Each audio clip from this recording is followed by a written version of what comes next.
Dear student, good morning. देखिए student, फिर से आपकी ऑनलाइन क्लास चालू कर दी गई हैं, लेकिन आपको 11वीं क्लास से 12वीं क्लास में प्रमोट कर दिया गया है, लेकिन कुछ सिलेबस आपका रिमेनिंग रह गया। सबसे पहले हम आपको वो सिलेबस पढ़ाएंगे जो आपकी 12th क्लास में काम आएगा, ठीक है। और जो भी रिमेनिंग सिलेबस आपका बच गया है उसको हम लगभग कंप्लीट कराएंगे, ठीक है। अब देखिए, मैं लेसन नंबर 7 चालू कर रहा हूँ। लेसन नंबर 7 का नाम है साम्य। लेसन नंबर 7 का नाम क्या है? साम्य है, ठीक है। ये जो साम्य होता है, साम्य की परिभाषा से पहले मैं आपको बताऊंगा कि रासायनिक अपक्रिया क्या है और रासायनिक अपक्रिया कितने प्रकार की होती है। तो देखिए, सबसे पहले मैं चालू कर रहा हूँ रासायनिक अपक्रिया।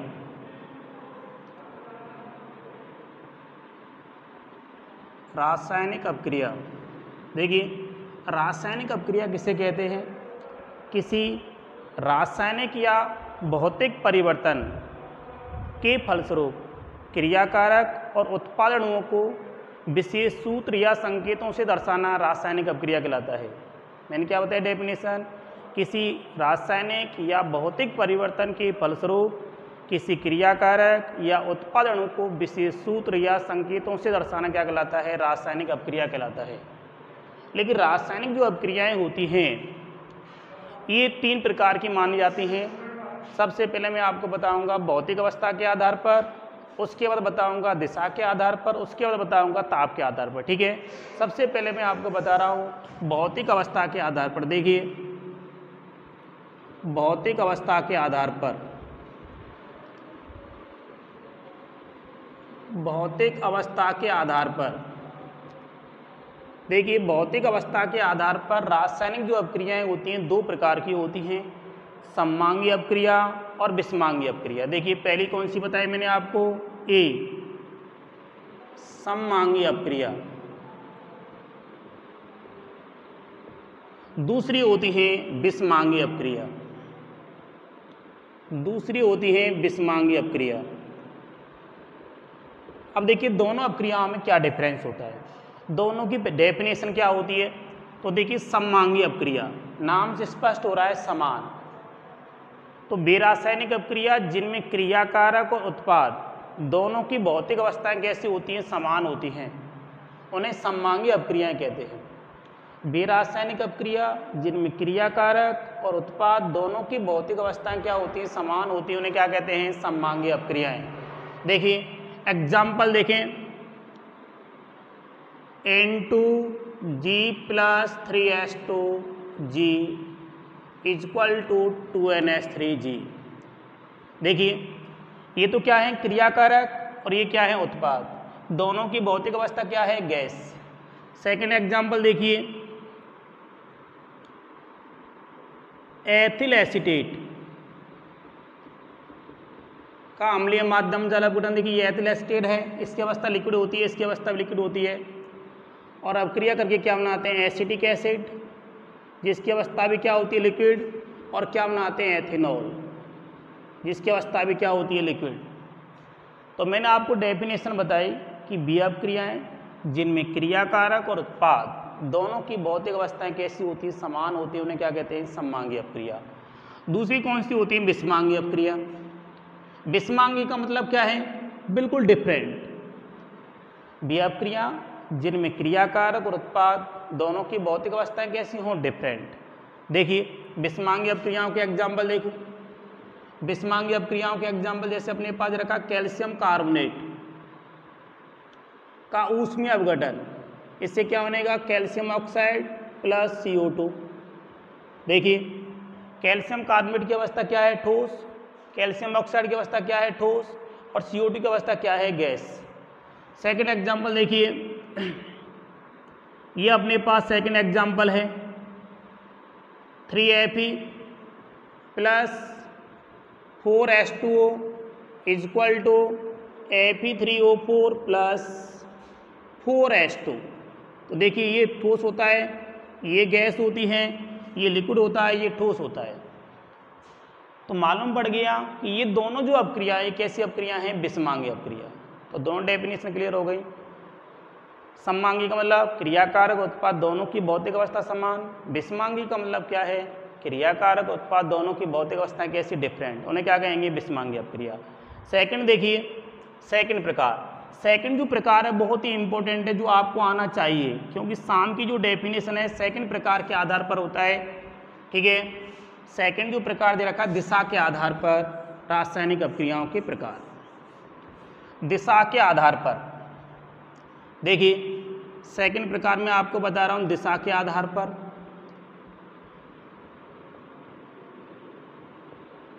दिशा के आधार पर, दिशा के आधार पर जो रासायनिक अपक्रियाएं होती हैं दो प्रकार की होती हैं, उत्क्रमणीय अपक्रिया और अनुत्क्रमणीय अपक्रिया। तो देखिए पहली कौन सी अपक्रिया बता रहा हूं मैं आपको, उत्क्रमणीय अपक्रिया। ए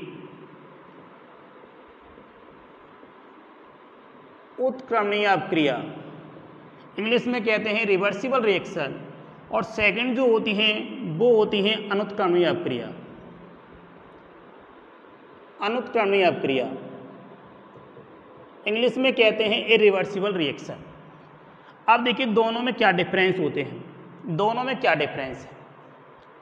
सबसे पहले समझना है उत्क्रमणीय अपक्रिया, बी अपक्रिया जो अग्र दिशा और पश्च दिशा दोनों में संपन्न होती है उन्हें उत्क्रमणीय अपक्रिया कहते हैं। देखिए ये कोई जनरल रिएक्शन ले रहा हूं मैं, ए प्लस बी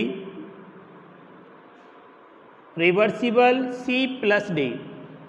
देखिए ये जो एरो का निशान है ये अभिकारक अणु अपक्रिया करके क्या बना रहे हैं, उत्पाद अणु। तो कौन सी दिशा होगी, अग्र दिशा। ये कौन सी दिशा है, अग्र दिशा।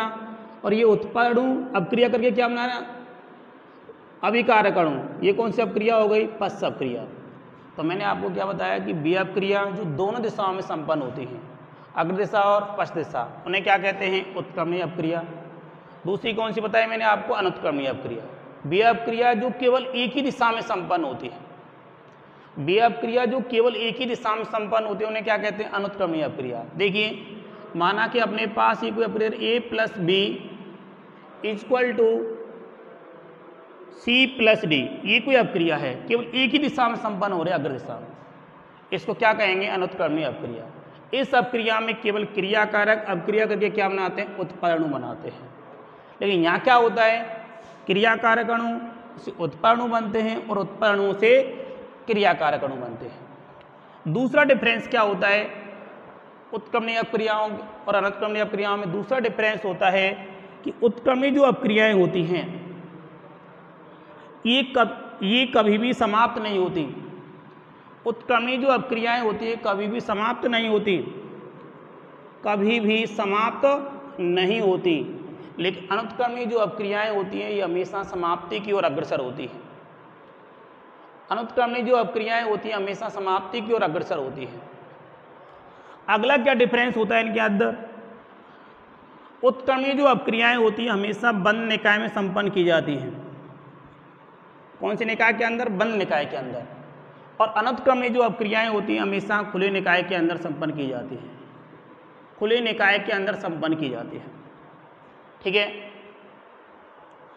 अगला जो डिफरेंस होता है, उत्क्रमणीय जो अपक्रियाएं होती हैं कौन सी होती हैं, अधिकांश सममांगी जो अपक्रियाएं होती हैं, अधिकांश सममांगी जो अपक्रियाएं होती हैं, अधिकांश सममांगी अपक्रियाएं, कौन सी अपक्रियाएं, सममांगी जो अपक्रियाएं होती हैं उत्क्रमणीय होती हैं, और अधिकांश जो विषमांगी अपक्रियाएं होती हैं वो कैसी होती हैं, अनुत्क्रमणीय होती हैं। देखिए एग्जाम्पल उठाएं, मैंने अभी ऊपर एग्जाम्पल बताया था N2G plus 3S2G reversible 2NH3G। ये जो अपक्रिया है कैसी है, सममांगी अपक्रिया। तो कैसी होगी, उत्क्रमणीय अपक्रिया होगी। और ये मैंने आपको विषमांगी अपक्रिया बताई थी, कैल्शियम कार्बोनेट का था, उसमें अपघटन, ये कैल्शियम ऑक्साइड प्लस CO2G। ठीक है, ये जो अपक्रियाएं कैसी हैं, अनुत्क्रमणीय अपक्रिया है। अगला डिफरेंस क्या होता है कि उत्क्रमणीय अपक्रियाओं के अंदर हमेशा साम्य स्थापित होता है, क्योंकि इस लेसन का क्या नाम है, साम्य अवस्था। इस लेसन का नाम ही साम्य होता है, साम्य अवस्था होती है।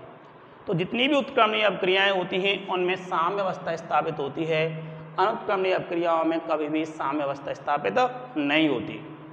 क्लियर हो गया। तो मैंने आपको दोबारा से डिफरेंस बता रहा हूँ उनके, ये इंपॉर्टेंट हैं, दोबारा सुन लीजिए। उत्क्रमणीय अपक्रियाएं कौन सी होती हैं? वे अपक्रियाएं जो अग्र दिशा और पश्च दिशा दोनों दिशाओं में संपन्न होती है उन्हें क्या कहते हैं? उत्क्रमणीय अपक्रियाएं। और वे अपक्रियाएं केवल जो अग्र दिशा में संपन्न होती है उन्हें क्या कहते हैं? अनुत्क्रमणीय अपक्रिया। दूसरा डिफरेंस मैंने आपको बताया था कि उत्क्रमणीय जो अपक्रियाएं होती हैं कभी भी समाप्त नहीं होती, लेकिन जो अनुत्क्रमणीय अपक्रियाएं होती हैं वो समाप्ति को अग्रसर होती है। तीसरा डिफरेंस बताया था कि उत्क्रमणीय जो अपक्रियाएं होती हैं ये हमेशा बंद निकाय के अंदर संपन्न की जाती हैं, लेकिन अनुत्क्रमणीय जो अपक्रियाएं होती हैं हमेशा खुले निकाय के अंदर संपन्न होती हैं। अगला डिफरेंस बताया कि अधिकांश सममांगी जो अपक्रियाएं होती हैं वो कैसी होती हैं? उत्क्रमणीय अपक्रिया होती हैं, और अधिकांश जो विषमांगी अपक्रियाएं होती हैं वो कैसी होती हैं? अनुत्क्रमणीय अपक्रिया होती हैं। लास्ट डिफरेंस बताया था कि उत्क्रमणीय जो अपक्रियाएं होती हैं उनमें हमेशा साम्य स्थापित होता है और अनुत्क्रमणीय अपक्रियाओं में कभी भी साम्य स्थापित नहीं होता। तो ये दिशा के आधार पर मैंने आपको दो प्रकार बता दिए, उत्क्रमणीय और अनुत्क्रमणीय अपक्रिया। तीसरा प्रकार होता है ताप के आधार पर अपक्रिया। तीसरा प्रकार है ताप के आधार पर। देखिए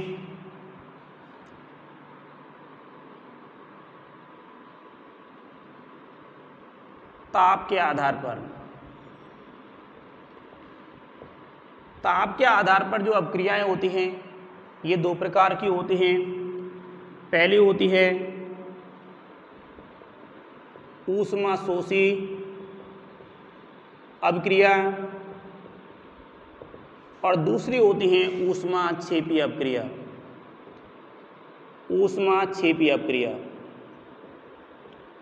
ठीक है, ऊष्मा शोषी और दूसरी कौन से बताए थे मैंने? ऊष्मा क्षेपी। दोनों में क्या डिफरेंस है? दोनों में क्या डिफरेंस होता है कि ऊष्मा शोषी अपक्रिया है, जैसे नाम से स्पष्ट हो रहा है, ऊष्मा का क्या होगा? अवशोषण होगा। इसमें ऊष्मा का क्या होगा? उत्सर्जन होगा। तो बेरासायनिक अपक्रिया जिनमें क्रियाकारक अणु जब उत्पाद अणु बदलता है तो उत्पाद अणु बदलने के दौरान यदि ऊष्मा का अवशोषण होता है तो कौन सी अपक्रिया होंगी? ऊष्मा शोषी। देखिए एग्जाम्पल देखिए, ये कोई अभिकारक अणु ये दे रखा है, ये ऊष्मा को क्या करता है? अवशोषित करता है, और अवशोषित करके क्या बनाता है? उत्पाद अणु बी बनाता है। तो कौन सी अपक्रिया हो गई? ऊष्मा शोषी। और ऊष्मा शोषी अपक्रिया में डेल्टा एच का जो मान होता है वो हमेशा कैसा होता है? पॉजिटिव होता है। ठीक है, ऊष्मा का हमेशा क्या होता है? अवशोषण होता है। ऊष्मा क्षेपी अपक्रियाओं में क्या होता है कि कोई भी जो क्रियाकारक अणु है जब उत्पाद अणु के अंदर बदलेगा तो ऊष्मा का क्या होगा? उत्सर्जन होगा। देखिए एग्जाम्पल, ये कोई अभिकारक अणु ये दे रखा है, इसको जब आप उत्पाद अणु बी में बदलते हैं तो ऊष्मा का क्या होता है? उत्सर्जन होता है। तो ऐसी अपक्रिया क्या कहलाएंगी? ऊष्मा क्षेपी अपक्रिया कहलाएंगी। देखिए इन अपक्रियाओं में डेल्टा एच का जो मान होता है वो हमेशा कैसा होता है? नेगेटिव रहता है। अब देखिए मैंने अभी आपको बताया थी उत्क्रमणीय अपक्रिया, और उत्क्रमणीय अपक्रिया दोनों दिशाओं में होती है, अग्र दिशा और पश्च दिशा। तो देखिए उत्क्रमणीय जो अपक्रियाएं होती हैं वो दोनों दिशाओं में होती हैं, अग्र दिशा और पश्च दिशा। लेकिन अग्र दिशा में संपन्न होने वाली जो अपक्रियाएं होती हैं वो कैसी होती हैं? ऊष्मा क्षेपी अपक्रिया होती हैं। और पश्च दिशा में संपन्न होने वाली जो अपक्रियाएं होती हैं वो कैसी होती हैं? ऊष्मा शोषी होती हैं। देखिए कि एग्जाम्पल, ये NH3 plus HCl equal to reversible NH4Cl। ठीक है, तो देखिए ये अग्र दिशा है प्लस ऊष्मा, ये अग्र दिशा है, ये कौन सी दिशा है? पश्च दिशा। तो देखिए मैंने अभी आपको बताया था कि उत्क्रमणीय अपक्रिया जो अग्र दिशा में संपन्न होती हैं उनमें ऊष्मा का क्या होता है? उत्सर्जन होता है। लेकिन जो पश्च दिशा में संपन्न होती हैं उनमें ऊष्मा का क्या होता है? अवशोषण होता है। तो दिमाग में सेट कर लें, अग्र दिशा में होने वाली उत्क्रमणीय अपक्रियाएं ऊष्मा क्षेपी होती हैं और पश्च दिशा में संपन्न होने वाली अपक्रियाएं कैसी होती हैं? ऊष्मा शोषी होती हैं। अब देखिए ये मैंने आपको अपक्रियाओं के प्रकार बता दिए। अब अपक्रियाओं के प्रकार के बाद मैं एक चीज़ आपको बताऊंगा कि सांद्रता क्या होती है। ठीक है, सांद्रता क्या होती है? तो देखिए सांद्रता क्या होती है और अपक्रिया का वेग क्या होता है, उसके बाद साम्यावस्था क्या होती है।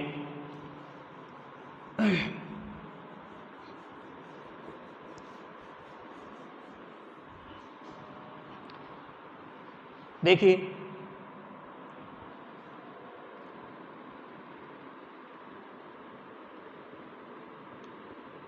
मोलर सांद्रता या सक्रिय द्रव्यमान, मोलर सांद्रता या सक्रिय द्रव्यमान, ये क्या होता है? ठीक है, मैंने अभी आपको अपक्रियाओं के प्रकार बताए। कोई भी अपक्रिया हो, उस अपक्रिया के अंदर या तो उत्पाद होगा या अभिकारक अणु होगा। यदि किसी अपक्रिया मिश्रण का आयतन कितना कर दूं, 1 लीटर कर दूं, तो 1 लीटर में जितने मोल प्रेजेंट होते हैं, ठीक है, मैंने अभी आपको क्या बताया कि कोई भी जो अपक्रिया मिश्रण है, उस अपक्रिया मिश्रण का आयतन कितना कर दूं मैं, 1 लीटर कर दूं।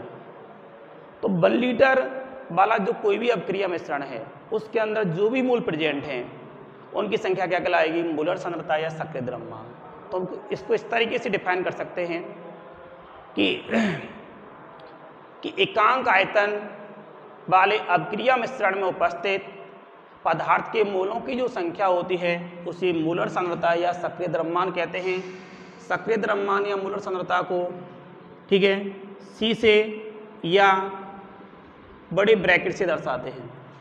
इसको निकालने का तरीका क्या होता है, देखिए इसको निकालने का तरीका क्या होता है, मैंने आपको बताया था पदार्थ के मोल, पदार्थ के मोलों की संख्या बटे आयतन किसमें, लीटर में। तो मैंने क्या डेफिनेशन बताई कि एकांक आयतन वाले अपक्रिया मिश्रण में उपस्थित पदार्थ के मोलों की संख्या क्या कहलाती है, मोलर सांद्रता या सक्रिय द्रव्यमान कहलाती है। ठीक है, मोलर सांद्रता या सक्रिय द्रव्यमान होता है। तो देखिए ये मैंने आपको मोलर सांद्रता या सक्रिय द्रव्यमान की डेफिनेशन बता दी, निकालने का तरीका बता दिया। इसका मैथमेटिकल यदि रूप लिखें तो मोलों की संख्या स्मॉल n और आयतन किसमें ले लिया मैं, लीटर में, तो BL हो गया। ठीक है, तो अपने पास कंसंट्रेशन, ठीक है, C या सक्रिय द्रव्यमान क्या आ गया, N/BL। ये फॉर्मूला आपको ध्यान रखना है। ठीक है, अब मैं बात करता हूँ अपक्रिया का वेग क्या होता है। अपक्रिया का वेग, अपक्रिया का वेग, ठीक है, रेट ऑफ रिएक्शन या अपक्रिया की दर क्या होती है। तो देखिए अपक्रिया का वेग किससे कहते हैं, इकाई समय में क्रियाकारक अणु एवं उत्पाद अणुओं की सांद्रता में होने वाला परिवर्तन अपक्रिया का वेग कहलाता है। दोबारा सुनो, मैंने क्या बताया डेफिनेशन, इकाई समय में क्रियाकारक अणु एवं उत्पाद अणुओं की सांद्रता में होने वाला परिवर्तन अपक्रिया का वेग कहलाता है। अपक्रिया का जो वेग होता है इसको स्मॉल r से डिनोट करते हैं। स्मॉल r निकालने का जो फॉर्मूला होता है वो क्या होता है, प्लस माइनस क्रियाकारक एवं उत्पाद अणुओं की सांद्रता में परिवर्तन बटे परिवर्तन में लगा समय बताया था मैंने अभी आपको। या R बराबर उत्पाद अणुओं और क्रियाकारक अणुओं की कंसंट्रेशन में होने वाला जो परिवर्तन है उसको मैंने डेल्टा C से दर्शा दिया, लगा समय डेल्टा T मान लिया। तो अपने पास अपक्रिया का वेग R क्या आ गया, R बराबर क्या आ गया, plus minus delta C upon delta T। ठीक है, क्लियर हो गया, R बराबर plus minus delta C upon delta T। लेकिन प्लस क्या होता है, माइनस क्या होता है, ये देखिए प्लस किसको दर्शाता है और माइनस किसको दर्शाता है। प्लस दर्शाता है कि कोई भी जो अपक्रिया होती है उस अपक्रिया के अंदर ये जो उत्पाद अणु होते हैं इनकी सांद्रता में समय के सापेक्ष क्या होती है, वृद्धि होती है। ठीक है, प्लस साइन दर्शाता है उत्पाद अणुओं की सांद्रता में अधिकता, और माइनस साइन क्रियाकारक अणुओं की सांद्रता में कमी। क्रियाकारक अणुओं की सांद्रता में कमी। तो क्लियर समझ में आ गया। प्लस साइन उत्पाद अणुओं की सांद्रता में अधिकता, माइनस साइन क्रियाकारक अणु सांद्रता में कमी। अब आपकी समझ में किस तरीके से आएगा कि किस तरीके से वृद्धि हो रही है, किस तरीके से कमी हो रही है। तो देखिए इसको एक ग्राफ से समझते हैं, इसको एक ग्राफ से समझते हैं।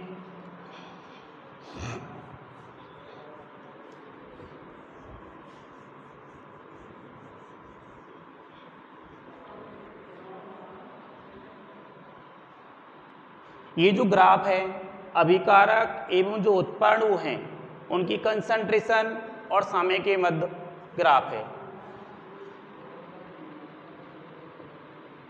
सांद्रता एवं समय के मध्य ग्राफ।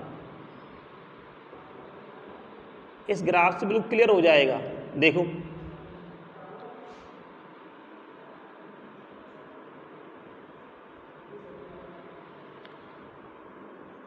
ये समय है t, इसको मैं डेल्टा टी से दर्शाया था, और ये क्या अपने पास सांद्रता। ठीक है, इधर सांद्रता बढ़ रही है, इधर समय बढ़ रहा है। लेकिन प्रारंभ में क्या होता है कि कोई भी जब अपक्रिया होती है तो उत्पाद अणुओं की जो कंसंट्रेशन होती है वो क्या होती है, जीरो होती है। लेकिन जैसे समय को बढ़ाते हैं तो कंसंट्रेशन के मान में सांद्रता के जो मान में वृद्धि होती है। वृद्धि किस तरीके से होती है, इस तरीके से वृद्धि होती है। उत्पाद अणुओं की सांद्रता क्या हो रही है, बढ़ रही है। किसी कंसंट्रेशन है उत्पाद अणुओं की सांद्रता। ठीक है, अब देखिए, अब हम बात करते हैं अभिकारक अणु। अभिकारक अणुओं की कंसंट्रेशन प्रारंभ में अधिकतम होती है, लेकिन समय को जब बढ़ाते हैं तो कंसंट्रेशन के मान में क्या आ रही है, कमी आ रही है। ठीक है, ये क्या है, अभिकारक अणुओं की सांद्रता। अभिकारक अणुओं की सांद्रता। ठीक है, अब देखिए एक पॉइंट आपको ये दिखाई दे रहा है। इस पॉइंट पर क्या है कि जो अभिकारक अणु हैं और जो उत्पाद अणु हैं दोनों की कंसंट्रेशन कैसी हो गई, बराबर हो गई। जिस बिंदु पर दोनों की कंसंट्रेशन बराबर हो जाती है उस बिंदु का नाम होता है साम्य बिंदु। उस बिंदु का क्या नाम होता है, साम्य बिंदु। या अवस्था का क्या नाम होता है, साम्य अवस्था। लेकिन साम्य अवस्था या जो साम्य बिंदु आता है ये हमेशा उत्क्रमणीय अपक्रियाओं में आता है, क्योंकि उत्क्रमणीय अपक्रियाओं में, ठीक है, अभिकारक अणु और जो उत्पाद अणु होते हैं उनकी जो कंसंट्रेशन होती है उस समय के सापेक्ष बदलती रहती है, समय के सापेक्ष बदलती रहती है। तो मैंने अभी आपको बताया था कि प्लस साइन किसको दर्शाता है, समय के सापेक्ष उत्पाद अणुओं की कंसंट्रेशन अधिकता को। क्लियर हो रहा है। देखो प्रारंभ में जीरो है, जैसे समय बढ़ा रहे हैं कंसंट्रेशन का मान बढ़ रहा है। और माइनस साइन किसको दर्शाता है कि जो अभिकारक अणु हैं उनकी कंसंट्रेशन समय के सापेक्ष क्या होती है, कमी होती है। तो प्रारंभ में अधिकतम है, लेकिन जैसे समय को बढ़ा रहे हैं कंसंट्रेशन के मान में क्या आ रही है, कमी आ रही है। लेकिन एक पॉइंट ऐसा होता है कि उस पॉइंट पर दोनों की कंसंट्रेशन बराबर हो जाती है और उस पॉइंट का क्या नाम होता है, साम्य बिंदु या साम्य अवस्था। अब साम्य बिंदु या साम्य अवस्था की डेफिनेशन क्या होती है, क्योंकि लेसन का ना क्या नाम है, साम्य। देखिए साम्य अवस्था, साम्य अवस्था या साम्य बिंदु क्या होता है, ठीक है, वह बिंदु या वह अवस्था जिसमें अग्रभ क्रिया और पश्च क्रिया दोनों का वेग क्या हो जाए, बराबर हो जाए। उस बिंदु का नाम या उस अवस्था का जो नाम होता है वो क्या होता है, साम्य अवस्था। क्या नाम होता है उसका, साम्य अवस्था। क्लियर समझ में आ गया। मैं दोबारा सुनिए, साम्य जो अवस्था होती है कौन सी अपक्रियाओं में संपन्न होती है, उत्क्रमणीय अपक्रियाओं। तो आप इसको इस तरीके से डिफाइन कर सकते हैं कि उत्क्रमणीय अपक्रियाओं में वह स्थिति है, वह बिंदु जिस पर अग्र अपक्रिया एवं पश्च अपक्रिया दोनों का वेग क्या हो जाता है, बराबर हो जाता है, उसे क्या कहते हैं, साम्य अवस्था कहते हैं। क्लियर हो गया। ठीक है, साम्य अवस्था की डेफिनेशन देखिए। एक एग्जांपल, ये अपने पास कोई उत्क्रमणीय अपक्रिया है, ठीक है, A plus B reversible C plus D, ठीक रहा है। ये कौन सी दिशा में संपन्न हो रही है, अग्र दिशा में, ठीक है। और ये कौन सी दिशा में संपन्न हो रही है, पश्च दिशा में। लेकिन जो अपक्रिया अग्र दिशा में संपन्न हो रही है उसके क्या निकालेंगे, अग्र अपक्रिया का भी, और जो फर्स्ट साम्य संपन्न उसके क्या निकालेंगे, फर्स्ट सब क्रिया का भी। लेकिन एक पॉइंट ऐसा आएगा कि जिस पर दोनों का मान क्या हो जाएगा, बराबर हो जाएगा, और जिस पॉइंट पर दोनों का मान बराबर हो जाता है उसका क्या नाम होता है, साम्य अवस्था या साम्य बिंदु होता है। तो क्योंकि इस लेसन का क्या नाम था, साम्य अवस्था या साम्य, ठीक है। तो साम्य अवस्था या साम्य की डेफिनेशन क्लियर हो गई, ठीक है। बाकी के जो टॉपिक में कल पढ़ाए जाएंगे। Thank you.